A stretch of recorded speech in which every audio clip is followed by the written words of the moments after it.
Hi friends, எல்லாரோட லைஃப்பும் சூப்பராக போயிட்டுருக்கும்னு நான் நினைக்கிறேன். இன்றைக்கி வந்து ஒரு 2 நாளோட vlog தான் நான் ஷேர் பண்ணியிருக்கேன். ஒரு ஃபியூ இன்ட்ரெஸ்டிங் திங்ஸ் என்னெல்லாம் நான் அந்த டேஸில் பண்ணேனோ அதெல்லாம் ஷேர் பண்ணியிருக்கேன். இப்போ வந்து சண்டே நைட் அன்றைக்கி மண்டே மார்னிங் குழந்தைகளோட லஞ்சுக்கு ஸ்கூல் லஞ்சுக்கு வந்து ப்ரெப் பண்ணிகிட்ருக்கேன். காலிஃப்ளவர் பராட்டா பண்ணலான்னு காலிஃப்ளவரை சாப்பரில் போட்டு நல்லா ஃபைனாக சாப் பண்ணிட்டு இது மாதிரி சாட்டே பண்ணி ஃப்ரிட்ஜில் கூல் டவுன் பண்ண வச்சு விட்டேன்னா நெக்ஸ்ட் டே மார்னிங் வந்து பராட்டா பண்ணுறது ரொம்ப டக்குன்னு முடிஞ்சிடும். இதே மாதிரி ஸ்டஃபிங் பண்ணின மாதிரியே நான் வந்து மாவையுமே பிசைஞ்சு ஒரு டப்பாவில் போட்டு உள்ளே வச்சுவிடுவேன் ஃப்ரிட்ஜில்.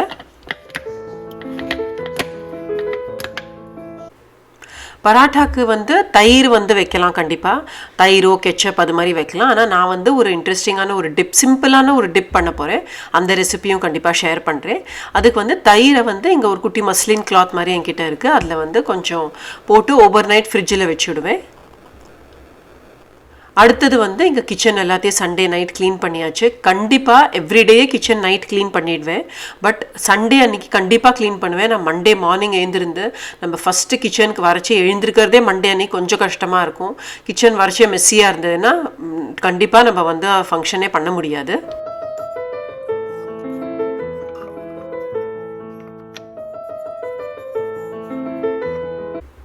ராத்திரியே எல்லாம் ப்ரெப் பண்ணி வச்சுன்றதுனால இங்கே வந்து பராட்டா பண்ணுறதுக்கு எனக்கு வந்து ஒரு 5 to 7 minutes தான் ஆகும். நான் வந்து ஒரே ஒரு பராட்டா தான், ஒரு பெரிய பராட்டா நிறைய ஸ்டஃபிங் வச்சு பேக் பண்ணிட்டேன்னா அது சஃபிஷியண்ட்டாக இருக்கும். ஏன்னா அதோட நம்ம ஃப்ரூட்ஸ் வேறு ஸ்நாக்ஸ் எல்லாம் வைப்போம் இல்லையா, அதனால் இது வந்து கரெக்டாக இருக்கும். இதே மாதிரி நம்ம நிறைய வெஜிடபிள்ஸ் போட்டு கூட பண்ணலாம். கேரட், zucchini அதெல்லாம் போட்டு பண்ணோன்னா சூப்பராக இருக்கும். டேஸ்ட் அவ்வளோ டேஸ்டியாக இருக்கும். இன்னொன்று ஒரு டிப் நான் வந்து இங்கே இதில் என்ன பார்த்துருக்கேன்னா, பராட்டா நம்ம வந்து ஃப்ரெஷ்ஷாக அப்படியே ஹாட்டாக எடுத்துக்கிறச்சே வந்து கீ போட்டு பண்ணால் நல்லாயிருக்கு. ஆனால் ஸ்கூல் லஞ்சுக்கு பேக் பண்ணுறச்சே மட்டும் கொஞ்சமாக ஆலிவ் ஆயில் அதில் போட்டு நம்ம பேக் பண்ணோன்னா சாஃப்டாகவும் இருக்கும். நம்மளுக்கு வந்து ஒரு மாதிரி மென்னே பிடிக்காது, நல்லா சாஃப்டாக அந்த தயிரோட தொட்டுன்னு சாப்பிடுச்சு அவ்வளோ டேஸ்டியாக இருக்கும்.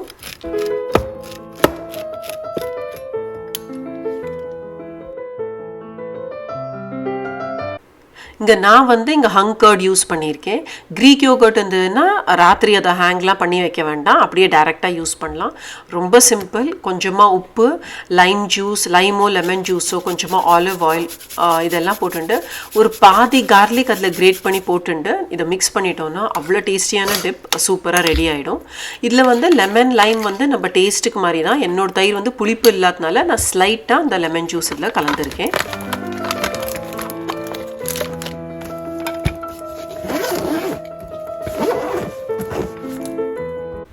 இப்போ என் பையன் வந்து ஸ்கூலுக்கு கிளம்பியாச்சு. அடுத்தது வந்து இன்றைக்கி ஒரு லஞ்ச் மெனு ஷேர் பண்ணுறேன். ரொம்ப சிம்பிளான ஒரு கடினாலே நம்ம வந்து தயிர் யூஸ் பண்ணி தானே பண்ணுவோம். ஆனால் இது வந்து சிந்தி கடி, இல்லை நம்ம தயிர் யூஸ் பண்ண போகிறதில்ல. ஆனால் அவ்வளோ டேஸ்டியாக அவ்வளோ ஹெல்த்தியாக இருக்கும். இந்த கடியில் வந்து கடியோட வந்து எதையும் கிறிஸ்பியாக இருந்ததுன்னா சூப்பராக இருக்கும். அதனால் நான் இங்கே வந்து வெங்காயமும் உருளைக்கிழங்கும் போட்டு ஸ்லைட்டாக ஒரு பக்கோடா மாதிரி பண்ணுறேன். இது வந்து அவ்வளோ டேஸ்டியாக இருக்கும். நம்ம பேசிக்காக நம்ம வந்து பக்கோடா இதுக்கு என்ன போடுவோமோ அந்த மாவெல்லாம் தான் கலந்து நான் இங்கே வந்து பக்கோடா ஃப்ரை பண்ணுறேன்.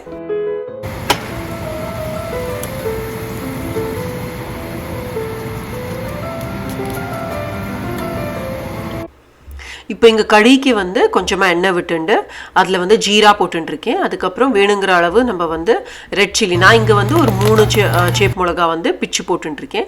அப்புறம் கருவேப்பில்லை, கொஞ்சமாக பெருங்காயம், மஞ்சள் பொடி இதெல்லாம் போட்டுன்ட்டு ஒரு 1.5 to 2 ஆப்பை வந்து நம்ம பெரிய பால் கரண்டியால் நம்ம வந்து இது போட்டுக்கலாம். இது வந்து பேசன் போட்டுருக்கேன், கடலை மாவு.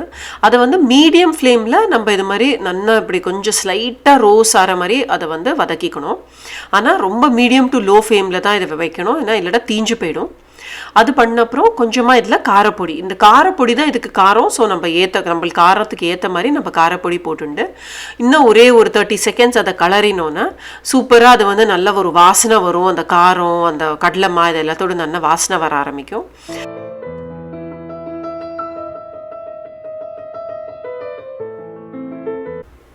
ஒரு 30 seconds அதை கலரி விட்ட அப்புறம் பின்னாடி வந்து நான் இந்த ஸ்டவ்க்கு பின்னாடி வந்து கொஞ்சமாக தண்ணி வந்து ஒரு 2 டம்ளர் கொதிக்க வச்சுருந்தேன். தண்ணி வந்து கொஞ்சம் நல்லா வார்ம் ஆன அப்புறம் கொஞ்சமாக அதில் தண்ணி விட்டு நம்ம கைவிடாதுக்கு அந்த கடலை மாவை வந்து கலரிண்டே இருக்கணும். இது மாதிரி கலரரிச்சியை வந்து நம்மளுக்கு அந்த கடியோட பேஸ் வந்து முதல்ல ரெடி ஆகிடும். அடுத்தது இங்கே வந்து வேணுங்கிற அளவு நான் உப்பு போட்டுருக்கேன். அப்புறம் நம்மளுக்கு வேணுங்கிற கறிகாய் இதில் போடலாம். நிறைய வெஜ்ஜீஸ் போட்டு பண்ணலாம். முருங்கைக்காய், வெண்டைக்காய், உருளைக்கிழங்கு எல்லாமே போடலாம். நான் வந்து இங்கே காலிஃப்ளவர் அண்ட் க்ரீன் பீன்ஸ் போட்டிருக்கேன். நான் வந்து உருளைக்கிழங்கு அண்ட் வெங்காயம் போட்டு தானே பக்கோடா பண்ணியிருக்கேன். அதனால் வந்து இங்கே உருளைக்கிழங்கு நான் இதில் ஆட் பண்ணலை. அதை போட்டு நல்லா அதை மூடி வச்சு வெஜிடபிள்ஸ் குக் ஆகிற வரைக்கும் நம்ம இதை மூடி வச்சு கொதிக்க விடலாம். தண்ணி வந்து நம்மளுக்கு வேணும்னா கொஞ்சம் மேலே மேலே விட்டுக்கலாம். ஏன்னா கடலைமா போட்டுக்கிறதுனால இது வந்து கொஞ்சம் திக்காகும். இங்கே வந்து நல்லா கறிகாலாம் குக் ஆன அப்புறம் கொஞ்சமாக அந்த புளிப்புக்கு வந்து கொஞ்சமாக இங்கே புளிஜலம் நம்ம கரைச்சி விடலாம். இந்த புளியோட ரா ஸ்மெல் போகிற வரைக்கும் ஒரு 5 to 7 மினிட்ஸ் நம்ம இதை கொதிக்க விட்டால் போகிறோம். அதுக்கப்புறம் எம்மியாக நம்ம கறி வந்து ரெடி ஆகிடும்.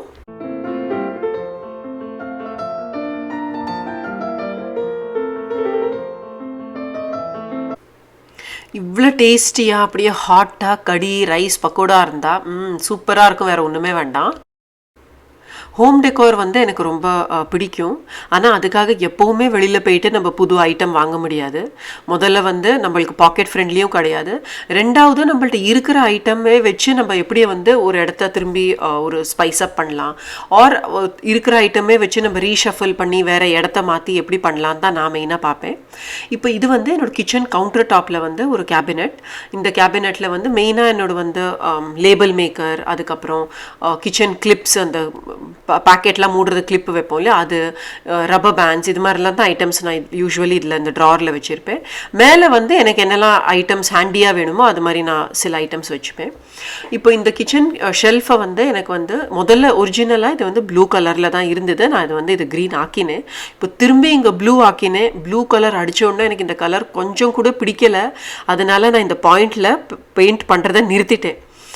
சரி, ஓகே, இதை வந்து ஒரு டைம் கவுண்டர் டாப்பில் வச்சு பார்க்கலாம், எப்படி இருக்குன்னு பார்க்கலாம் அப்படின்னு பார்த்தப்பறம் எனக்கு வந்து பிடிச்சது.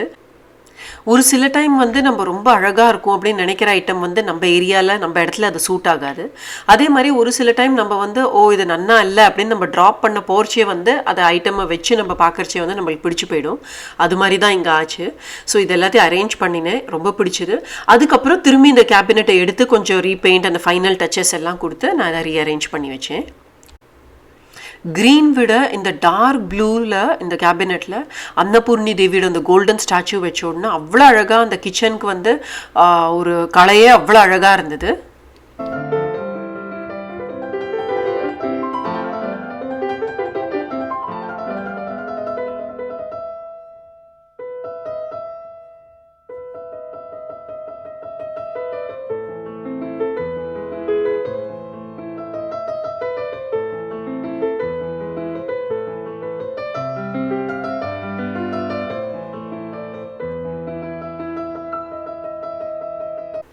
அதுக்கப்புறம் ராத்திரி வந்து நெக்ஸ்ட் டே லஞ்சுக்கு வந்து ப்ரெப் பண்ணிட்டுருக்கேன். இங்கே வந்து கொஞ்சமாக கார்லிக், கேரட் போட்டு என்ன வெஜ்ஜீஸ் வேணுமோ நம்ம அதை போட்டுக்கலாம். தண்ணி விடுற மாதிரி வெஜ்ஜீஸ் மட்டும் இந்த கபாப் பண்ணுறதுனால ஆட் பண்ணோன்னா ரொம்ப லிக்விடியாக ஆகிடும், ஒரு மாதிரி சாகி ஆகிடும், நல்லா இருக்காது. இங்கே வந்து நான் பாலக், கேரட், கொஞ்சமாக கார்லிக், நீங்கள் வேணால் ஜிஞ்சர் கூட போட்டுக்கலாம். இது எல்லாத்தையும் ஃபைனாக சாப் பண்ணிட்டுருக்கேன். அதுக்கப்புறம் சோயா சங்க்ஸ் இருக்குது இல்லையா, அதையுமே ஹாட் வாட்டரில் போட்டு கொஞ்சம் பாயில் பண்ணி அதையுமே இது மாதிரி மின்ஸ் பண்ணி ஒரு டப்பாவில் போட்டு ஸ்டோர் பண்ணி வச்சுக்க போகிறேன். அதுக்கப்புறம் ஒரே ஒரு குட்டி உருளைக்கிழங்கு வந்து உரித்து அதை கிரேட் பண்ணி அதையுமே ஸ்டோர் பண்ணி வச்சுருந்தாச்சுன்னா நெக்ஸ்ட் டே மார்னிங் இது எல்லாத்தையும் மிக்ஸ் பண்ணி கொஞ்சமாக காரப்பொடி, உப்பு இது எல்லாத்தையும் போட்டு கபாப் பண்ணி கொடுத்தோன்னா லஞ்சுக்கு அவ்வளோ ஃபில்லிங்காகவும் இருக்கும் அண்ட் டேஸ்டியாகவும் இருக்கும். இதோட அதே யோகர்ட் டிப் நான் இதுக்கு முன்னாடி ஷேர் பண்ணேன் இல்லையா, அந்த யோகர்ட் டிப்பும் நல்லாயிருக்கும். இல்லைனா நம்ம நார்மல் கெச்சப் கூட வச்சு இதை தொட்டுண்டு எடுத்துக்கிறதுக்கு சூப்பராக இருக்கும். நான் வந்து இன்றைக்கி ஜஸ்ட் இது பிளெயின் கபாப் அண்ட் டிப்பு தான் வச்சுருக்கேன். இது வந்து இன்னும் இதில் வந்து பீட்டா பாக்கெட் மாதிரி இருந்ததுன்னா பீட்டா பாக்கெட்ஸ்குள்ளே இந்த கபாப் வச்சு அதில் நிறைய லெட்டஸ் வேணுங்கிற என்னெல்லாம் வெஜிடபிள்ஸ் வேணுமோ அதெல்லாம் போட்டு ட்ரெஸ்ஸிங்லாம் போட்டு பேக் பண்ணோன்னா இன்னமுமே ஃபில்லிங்காக இருக்கும், டேஸ்டியாக இருக்கும்.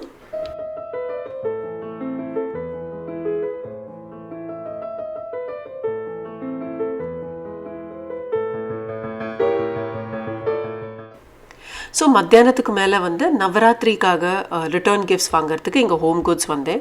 இந்த கடை வந்து எனக்கு ரொம்ப பிடிக்கும். பார்க்குறதுக்கு ஜஸ்ட் லைக் தட் சும்மா விண்டோ ஷாப்பிங் பண்ணுறதுக்கே ஜாலியாக இருக்கும்.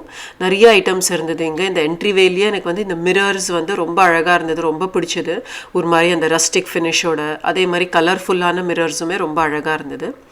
அதுக்கப்புறம் இப்போ வந்து ஹாலோவீன் இருக்குது இல்லையா, ஸோ ஹாலோவீனோட மாதிரி சில டெக்கோர், அதுக்கப்புறம் இது வந்து சிங்கில் வைக்கிற மாதிரி ஒரு க்யூட்டாக அந்த ஸ்க்ரப்பர் ஹோல்டு பண்ணுற மாதிரி ஒரு இது இருந்தது. அதுக்கப்புறம் இங்கே வந்து இந்த ஸ்பூன் ரெஸ்ட், இதெல்லாம் 499க்கு ரொம்பவே அழகாக இருந்தது. நிறைய சில ஐட்டம்ஸ்லாம் ரொம்ப அழகாக இருந்தது. ரொம்ப இன்ட்ரெஸ்டிங்கான ஐட்டம் என்னதுன்னா, திவாலி டெக்கோர் வந்து இங்கே ஹோம் குட்ஸில் இருந்தது. ஆனால் நான் போர்ஷே வந்து அந்த ஐட்டம்ஸ் எல்லாம் நிறைய ஃபினிஷ் ஆகிடுத்து. இங்கே கிளியரன்ஸ்னு ஒரு குட்டி டேபிளில் இந்த இருக்கிற ஐட்டம்ஸ் தான் இருந்தது. அதுலேருந்து சிலதெல்லாம் நான் என் ஃப்ரெண்ட்ஸுக்கு கிஃப்ட்டுக்கு வாங்கியிருக்கேன். அது வந்து ஃப்யூச்சர் வீடியோஸில் ஷேர் பண்ணுறேன், இல்லாட்டா நவராத்திரி vlog முடிஞ்சதுன்னா நான் ஷேர் பண்ணுறச்சு அதை ஷேர் பண்ணுறேன். கண்டிப்பாக இந்த vlog உங்கள் எல்லாருக்கும் பிடிச்சிருக்குன்னு நினைக்கிறேன். இதோட இந்த vlog முடிச்சுக்கிறேன். உங்கள் எல்லாரையும் அடுத்த வீடியோவில் பார்க்குற வரைக்கும் டேக் கேர், பபாய்.